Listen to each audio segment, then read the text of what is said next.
Railway धावण्यासाठी 28 वर्ष लागली आणि हे म्हणतात 2 महिन्यामध्ये त्यांचा पोपट बोलायला लागला. लोकांना वाटलं की हाच महाराज आहे.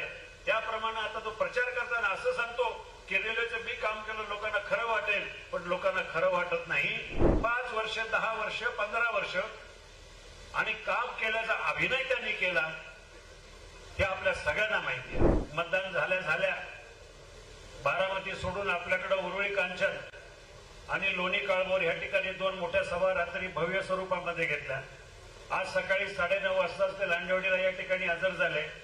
आज आंबेगाव तालुक्यामध्ये 3 सभा आहेत. आंबेगाव शिरूर विधानसभा मतदारसंघामध्ये इथं झाल्यानंतर टाकळी एक सभा आहे, लोणीला सभा आहे आणि संध्याकाळची सभा ओतूरला आहे. आणि म्हणून बऱ्याचशा माझ्या सहकार्यांना बोलायचं होतं. भाजपचे जिल्हा अध्यक्ष आदरणीय शरद यांनी बोलायला जिल्हा आहेत, बाकी सर्व मंडळी आहेत, परंतु दुर्दैवानं आपल्याला वेळ कमी आहे म्हणून मी सगळ्यांची माफी मागून या ठिकाणी माझे 2 शब्द बोलतो. मित्र ही लोकसभेची निवडणूक आहे. त्या लोकसभेच्या निवडणुकीच्या माध्यमातून आज पाहतोय प्रचाराच्या मुद्दे जे समोरच्या विरोधी उमेदवाराकडून विकास कामाबद्दल एकही शब्द त्याच्याकडनं बोलला जात नाही. फक्त आणि फक्त विरोधकांच्या वर खालच्या पातळीवर टीका करण्याचा एकमेव धंदा आहे. स्वाभिमान आणि निष्ठा याच्या व्यतिरिक्त त्यांच्याकडे प्रचारामध्ये कुठलाही मुद्दा नाही. माझ्या वैयक्तिक पातळीवर माझा धंदा आणि माझ्या धंद्यामध्ये मी लोकसभेमध्ये संरक्षण खात्याला मला धंद्याला उपयोगी पडतील असे प्रश्न विचारले. असे पोरकटपणाची संवेदन करून काहीतरी नाटकामध्ये अभिनय करतात, कसा तरी सेट उभा केला जातो, त्याप्रमाणे घाणेरडा प्रकार चालू आहे. त्याच्याकडे कोणी लक्ष देऊ नका. त्यांना कळलंय की त्यांचा आता पराभव झालेला आहे आणि म्हणून खालच्या पातळीवर जाऊन अशा प्रकारच्या टीका करत असतील तर माझ्या आंबेगाव तालुक्यातील शिरूर लोकसभा मतदारसंघातील जनता हे खपून घेणार नाही. आज आम्हाला काय गरज आहे?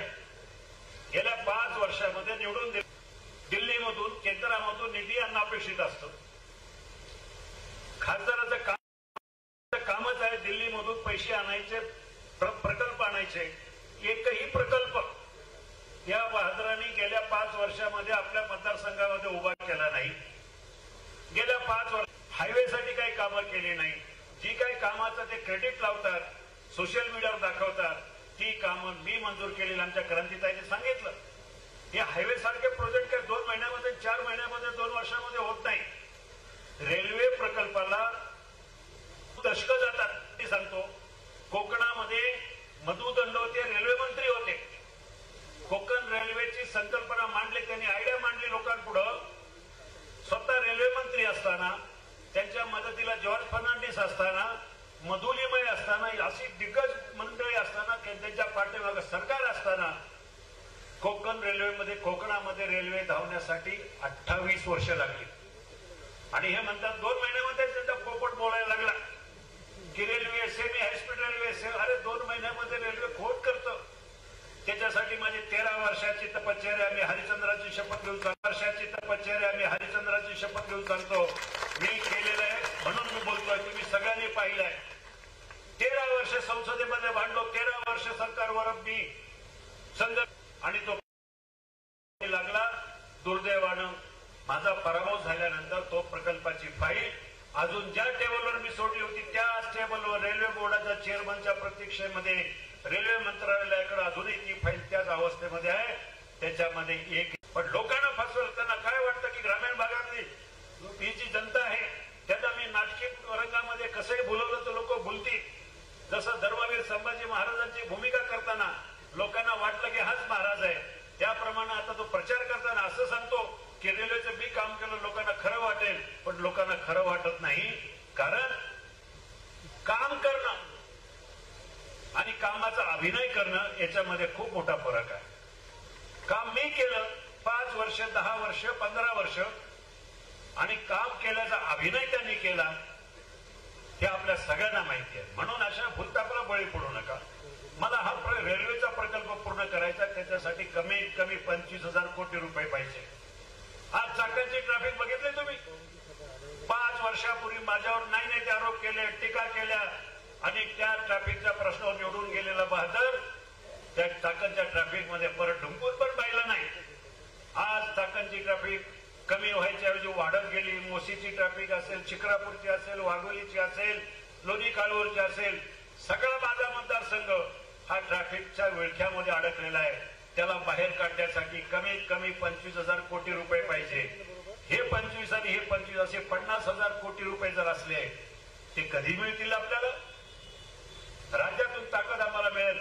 अजितदादा असतील, देवेंद्रजी असतील, फडणवीस साहेब असतील, ह्या गेलो तर मोदीजींच्या विचाराचा खासदार म्हणून राज्य सरकारने आदरणीय दादा यांच्या पाठपुराव्यामुळे ते 50,000 कोटी येणाऱ्या 5 वर्षामध्ये त्याचं काम चालू करून पूर्णत्वास आणायची. असे अनेक प्रश्न आहेत. मी विकासाचं बोलतो, मी स्वाभिमानाचं बोलत नाही, मी निष्ठेबद्दल काही बोलत नाही. आणि निष्ठा कोणाशी हो? ज्या महागद्दारानं 5 वर्षामध्ये 5 पक्ष बदलले. मनसेपासून शिवसेना, शिवसेनापासून राष्ट्रवादी, राष्ट्रवादीमधून जेव्हा अजितदादांचा गट वेगळा झाला त्या गटामध्ये तो 2 दिवस तर असा एका पायावर नाचत होता की आता सत्ता आली, सत्ता आली. सगळ्यात 40 आमदारांचा ऍफिडेव्हिट लिहून घ्यायला हा बहादर सगळ्यात पुढं.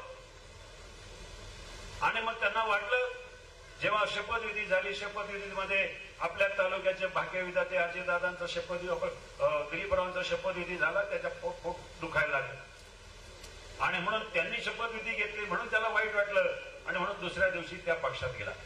ते जायच्या अगोदर भाजपकडचे दरवाजे ठोठवले. काल फडणवीसांनी सांगितलं त्याला, प्रवीण दरेकरच्या घरी गेले की मला ह्या कुठल्या परिस्थिती पक्षात घ्या, मी इथं कंटाळलोय. आणि असे 5-5 पक्ष बदलणाऱ्या माणसापासून सावध राहा. त्याला कोणाच्या निष्ठेबद्दल बोलायची गरज नाही. निष्ठा कोणाची असावी राजकारणामध्ये? माझी निष्ठा तर तुमच्याशी आहे, माझी निष्ठा जनतेशी आहे, माझी निष्ठा गोरगरीब मायबापांशी आहे.